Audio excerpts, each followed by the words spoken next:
नमस्कार, आप देख रहे हैं जनता टीवी और मैं हूं आपके साथ मनीषा सिंह। करेंगे ताबड़तोड़ खबरों का। बलिया में जमीन में फर्जीवाड़े का शिकार हुए दर्जनों परिवार। जमीन पर कब्जा करने गए लोगों के सामने हुआ फर्जीवाड़े का खुलासा। दबंगों ने लोगों को डांट धमकाकर भगाया। बाराबंकी में हैवान बना टीचर। 8 साल की बच्ची के साथ की रेप की कोशिश। घर आई मासूम बच्ची ने अपनी दादी को सुनाई आप बीती। बच्ची को गंभीर हालत में किया गया अस्पताल में भर्ती। इटावा में लापता किशोर को किया गया सकुशल बरामद। परिजनों ने दर्ज करवाया था गुमशुदगी का मामला। 2 दिन से लापता था किशोर। एटा में बर्थडे का जश्न मनाना पड़ा भारी। पुलिस ने 40 युवकों को किया गिरफ्तार। नॉन पार्किंग में गाड़ियां खड़ी कर काट रहे थे केक। आगरा में नहीं थम रही दबंगई। दबंगों ने दुकान पर किया हमला। पिता पुत्र के साथ जमकर की मारपीट। पीड़ित ने कमिश्नर से लगाई न्याय की गुहार। सहारनपुर में दुकान का शटर उखाड़कर हजारों की चोरी की गई। पीड़ित की दुकान में पहले ही हो चुकी है चोरी।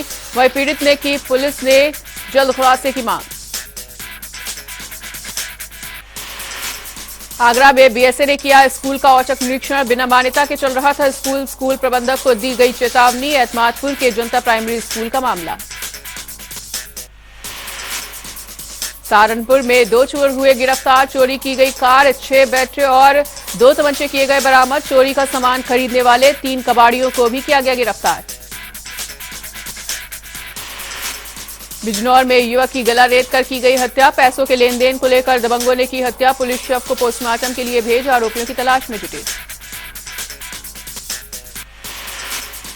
महोबा में प्राइवेट स्टैंड के पास पलटा तेज रफ्तार का ई रिक्शा। वहीं ई रिक्शा सवार बुजुर्ग हुआ गंभीर रूप से घायल। घायल को जिला अस्पताल में करवाया गया भर्ती। उत्तरकाशी में भूकंप के झटके किए गए महसूस। सुबह 5:40 पर महसूस किए गए थे भूकंप के जोरदार झटके। आपदा प्रबंधन विभाग के मुताबिक भूकंप की तीव्रता रही 3। महोबा में ट्रैक्टर से कुचलकर किसान की दर्दनाक मौत। खराब ट्रैक्टर को स्टार्ट करने के दौरान हुआ हादसा। मृतक के शव को पोस्टमार्टम के लिए भेजा गया। चंदौली में गेहूं की फसल में लगी आग। 20 बीघा गेहूं जलकर हुआ खाक। सूचना देने के बाद भी समय से नहीं पहुंची फायर ब्रिगेड की टीम। औरैया में खेतों में लगी आग। 70 बीघा फसल जलकर हुई खाक। दाह संस्कार के दौरान तेज हवा के चलते फैली आग। कड़ी मशक्कत के बाद आग पर पाया गया काबू। श्रावस्ती में दिव्यांग युवक की नदी में डूबने से हुई मौत। 3 दिन से लापता था युवक। काफी तलाश के बाद 3 दिन के बाद शव हुआ बरामद। पुलिस ने शव को पोस्टमार्टम के लिए भेजा। इटावा के बकेवर थाना क्षेत्र में दुकानों में लगी है भीषण आग। आग से चारों तरफ मची है अफरा तफरी। आग लगने की वजह अभी साफ नहीं। घटना में दुकानदारों का लाखों रुपए का हुआ है नुकसान। फर्रुखाबाद में प्रधानपति के साथ दबंगों ने की मारपीट। बाजार से घर जा रहे प्रधानपति की गाड़ी रोककर दिया गया घटना को अंजाम। वहीं पुलिस मामला दर्ज कर आरोपियों की तलाश में जुटी। फर्रुखाबाद में बाइक सवार शराबी विद्युत पोल से टकराए। दोनों युवक गंभीर रूप से घायल। घायलों का इलाज जिला अस्पताल में जारी। आजमगढ़ में सन की पति बना हैवान। फोन न उठाने पर पंजाब से आकर पत्नी का काटा गला। बीच बचाव करने आए पड़ोसी को भी किया घायल। घायलों का जिला अस्पताल में इलाज जारी। बांदा में एमपी के खनन माफियाओं के हौसले लगातार बुलंद। मध्य प्रदेश के रास्ते उत्तर प्रदेश की सीमा से निकल रहे रोजाना हजारों ट्रक। पुलिस की साठगांठ से हो रहा है अवैध परिवहन। रायबरेली में अनियंत्रित होकर पलटी तेज रफ्तार कार। बाल बाल बचे कार सवार 2 लोग। स्थानीय लोगों की मदद से कार में फंसे लोगों को निकाला गया बाहर। बाराबंकी के युवक की सीतापुर में सिर कुचलकर की गई हत्या। शव के साथ परिजनों ने लगाया सड़क पर जाम। मौके पर पहुंचे पुलिस के अधिकारियों ने दिया कार्रवाई का आश्वासन। देवरिया में बाल कल्याण समिति के कर्मचारी ने मांगी रिश्वत। नाबालिग का किया गया था अपहरण। बच्ची को परिजनों को सौंपने के लिए कर्मचारी मांग रहे थे पैसे। 2 दिन से बाल कल्याण समिति में रह रही है बच्ची। बांदा में लगातार जारी है अवैध खनन। पुलिस मुख्यालय से महज 5 किलोमीटर दूरी पे चल रहा है खनन। नदी की जलधारा के बीच से किया जा रहा है खनन। खदान से निकलने वाले ओवरलोड ट्रकों से आए दिन होते हैं हादसे। बिजनौर के चांदपुर में पैसे के लेन देन को लेकर विवाद। 3 लोगों ने मिलकर एक युवक को उतारा मौत के घाट। पुलिस ने एक आरोपी को किया गिरफ्तार कर वही शव को पोस्टमार्टम के लिए भेजा। हमीरपुर में कोरोना की दस्तक। 2 महिलाओं में कोरोना की पुष्टि। संक्रमित मरीजों के संपर्क में आने वालों की होगी जांच। रुड़की आईआईटी में 22वें दीक्षांत समारोह की धूम। छात्र छात्राओं में दिखा भारी उत्साह। समारोह को लेकर बढ़ाई गई सुरक्षा। मुजफ्फरनगर में मनाया जा रहा है बालाजी महाराज का जन्मोत्सव। मंदिर में बालाजी महाराज की हुई महाआरती। कई किलोमीटर लंबी 24 घंटे चलने वाली एशिया की पहली बालाजी शोभा यात्रा का आयोजन। लखीमपुर खीरी में हनुमान जयंती की धूम। शोभा यात्रा का किया गया आयोजन। उमड़ी लाखों श्रद्धालुओं की भीड़। दर्शन के लिए लगी श्रद्धालुओं की कई किलोमीटर लंबी लाइनें। लखनऊ में मिला युवती का जला हुआ शव। हत्या कर शव फेंकने की आशंका। पुलिस ने शव को पोस्टमार्टम के लिए भेजा। सहारनपुर में भूमाफियाओं की दबंगई आई सामने। बुजुर्ग दंपति को दी मकान बेचने की धमकी। पुलिस मामला दर्ज कर जांच में जुटी।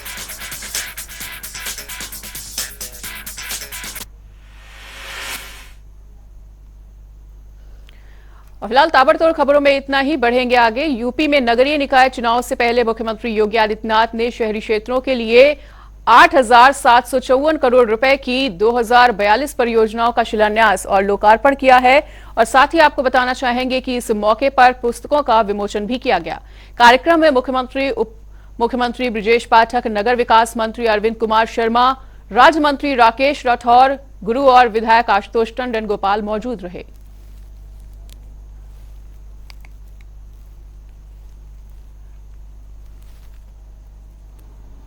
के स्थापना दिवस भी है।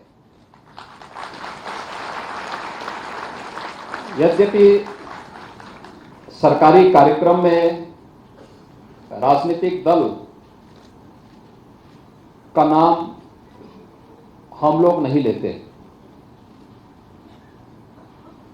लेकिन बिना भेदभाव के योजनाओं का लाभ समाज के विभिन्न तबके तक पहुंचाने का कार्य प्रधानमंत्री मोदी जी के नेतृत्व में, उनके मार्गदर्शन में भारतीय जनता पार्टी की डबल इंजन सरकार ने जिस ईमानदारी और प्रतिबद्धता के साथ यह कार्य आजाद भारत में पहली बार किया है, इसलिए हमें दुनिया के सबसे बड़े राजनीतिक दल और एक सामान्य नागरिक के जीवन में परिवर्तन लाने का जो अभियान पहली बार देखने को मिल रहा है, उसकी जो पृष्ठभूमि है और पंडित दीनदयाल उपाध्याय जी के अंत्योदय से प्रेरित होकर के आज आदरणीय प्रधानमंत्री मोदी जी के नेतृत्व में जिस ईमानदारी और प्रतिबद्धता के साथ ये कार्यक्रम आगे बढ़ रहे हैं, इसलिए मुझे आज भारतीय जनता पार्टी के 43 वर्ष की इस यात्रा के लिए भी मैं आप सबको हृदय से बधाई देता हूं, अपनी शुभकामनाएं देता हूं।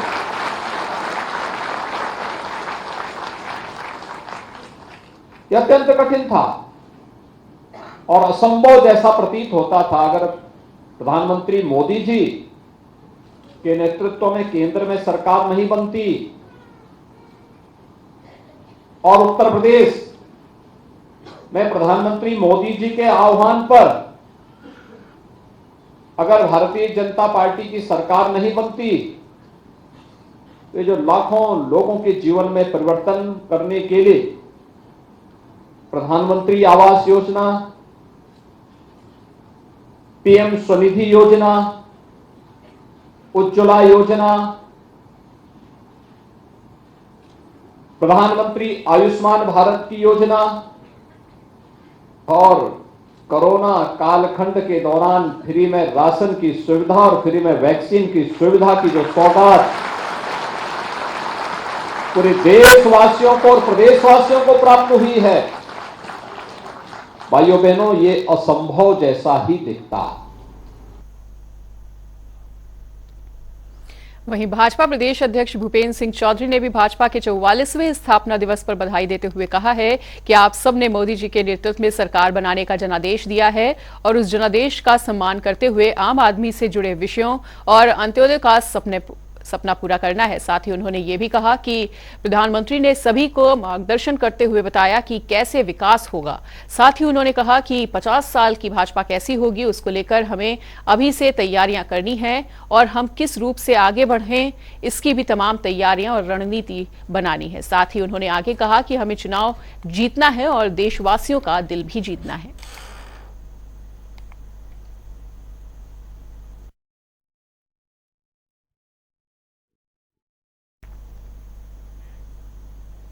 भारतीय जनता पार्टी ने अपने 44वें स्थापना दिवस के मौके पर राज्य भर में जश्न मनाया और इस मौके पर पार्टी मुख्यालय में मुख्यमंत्री और भाजपा के प्रदेश अध्यक्ष महेंद्र भट्ट ने ध्वजारोहण किया।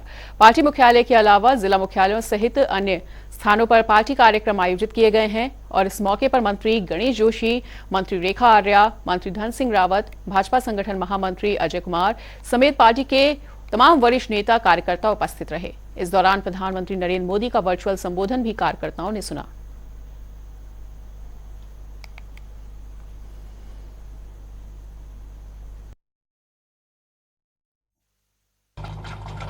आजादी के बाद देश के अंदर कांग्रेस की सरकार बनी थी, हम सब जानते हैं। लेकिन ऐसा समाज जो वंचित था, छूट गया था, पिछड़ गया था, गरीबी में जी रहा था, उसको कभी भी आगे लाने का काम नहीं हुआ।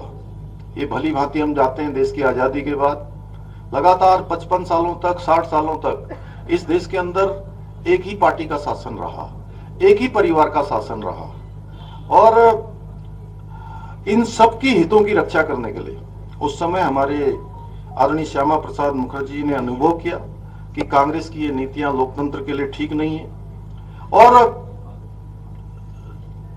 सहायता, शासन और सरकार समाज के अंतिम छोर तक पहुंचना चाहिए। अंतिम व्यक्ति तक तब तक नहीं पहुंचेगी जब तक इस प्रकार का संगठन नहीं होगा, इस प्रकार की सोच नहीं होगी, इस प्रकार का एक लोगों को जागरूक करने का अभियान नहीं होगा। उसको आगे बढ़ाते हुए ये सब काम हुआ और श्यामा प्रसाद मुखर्जी ने वर्ष 1951 में इसके लिए जनसंघ की स्थापना की, जिसका चुनाव चिन्ह दीपक था। उसका एकमात्र लक्ष्य देश के सामान्य जीवन के लोगों के जीवन को प्रकाशमान करना, उनको आगे बढ़ाना, उनके अंदर कहीं न कहीं देश की एकता, देश की अखंडता के लिए काम करने का भाव जागृत करना। और आज जो मोदी जी के नेतृत्व में कश्मीर के अंदर धारा 370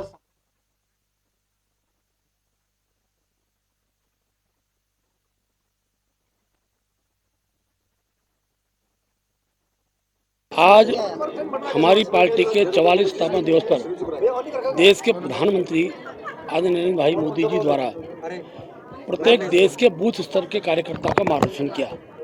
हमारे उत्तराखंड में भी हमने सभी जिला केंद्रों पर, मंडल स्थलों पर और बूथ स्तर पर प्रधानमंत्री के उद्बोधन को कार्यकर्ताओं को सुनाने का हमने पूरा कार्यक्रम से तय किया था। और मुझे बताते खुशी है, अभी तक की जो जानकारी हमको प्राप्त हुई है, लगभग 90% बूथों पर हमारे कार्यक्रम आज हुए हैं।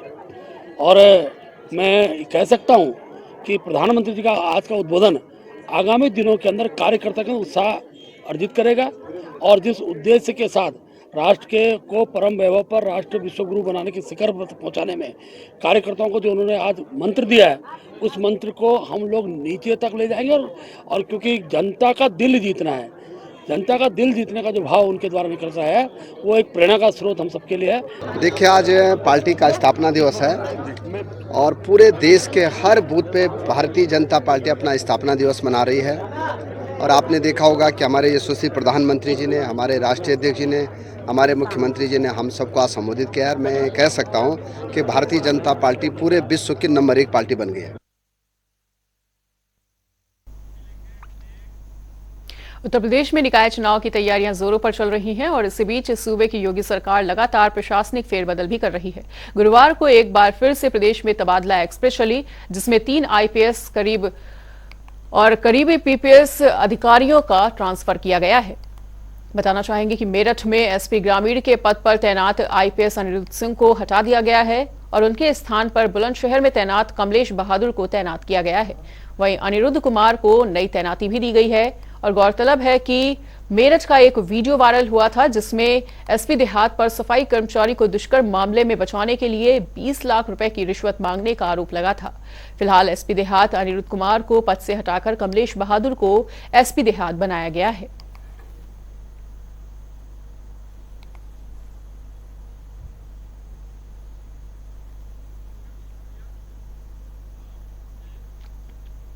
जहां राम वहां हनुमान और जहां हनुमान वहीं पर राम, कुछ ऐसी ही है प्रभु श्री राम की पावन जन्म स्थली अयोध्या। अयोध्या में बजरंग बली का विश्वविख्यात मंदिर हनुमानगढ़ी स्थित है। हनुमान जी को अयोध्या का रक्षक माना जाता है और कहते हैं कि हनुमान जी की आज्ञा के बिना कोई प्रभु श्री राम के दर्शन नहीं कर सकता। देखिए खास रिपोर्ट।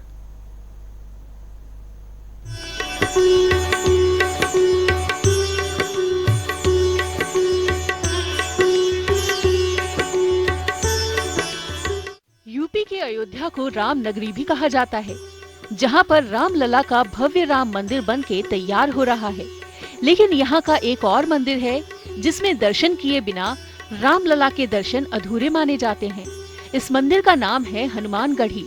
ये वही मंदिर है जिसे भगवान राम ने लंका से लौटने के बाद अपने प्रिय भक्त हनुमान को रहने के लिए दिया था। जानिए इस प्राचीन मंदिर का महत्व और इतिहास। हनुमानगढ़ी भगवान राम के परम भक्त श्री हनुमान जी का मंदिर है जो कि काफी ज्यादा प्रसिद्ध है। माना जाता है कि अयोध्या में आने से पहले हनुमानगढ़ी में विराजमान हनुमान जी के दर्शन करने चाहिए, क्योंकि राम जी ने जब हनुमान जी को ये मंदिर दिया था तब उन्होंने कहा था कि जब भी कोई भक्त अयोध्या आएगा तब वो सबसे पहले हनुमान जी के दर्शन करेगा। इस बात का वर्णन हमारे अथर्ववेद में भी है। ये मंदिर अयोध्या शहर के बीचों बीच बना हुआ है और माना जाता है कि हनुमान जी यहाँ हर वक्त मौजूद रहते हैं। वहीं धार्मिक मान्यताओं की माने तो इस मंदिर में कोई भी भक्त अगर हनुमान जी को लाल चोला चढ़ाता है तो उसे सभी तरह के दोषों से मुक्ति मिल जाती है। यहाँ पर मुख्य मंदिर में बाल हनुमान के साथ अंजनी माता की मूर्ति लगी हुई है। इस मंदिर की एक खासियत ये भी है कि यहाँ पर लंका से जीत के बाद लाया गया निशान भी रखा गया है, जो करीब 4 मीटर चौड़ा और 8 मीटर लंबा ध्वज है।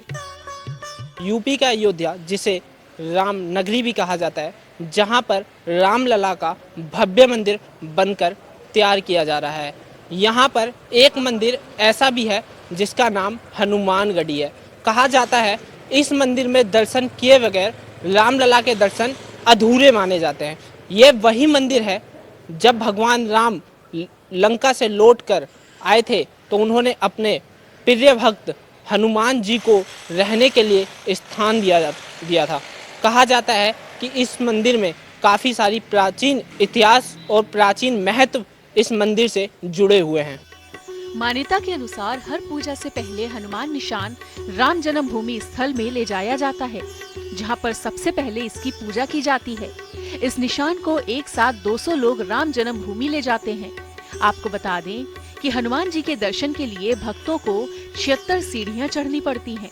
इस मंदिर की सभी दीवारों पर हनुमान चालीसा और चौपाइयां लिखी हुई हैं। न्यूज डेस्क, जनता टीवी। और फिलहाल यहाँ पर रुकेंगे एक छोटे से ब्रेक के लिए।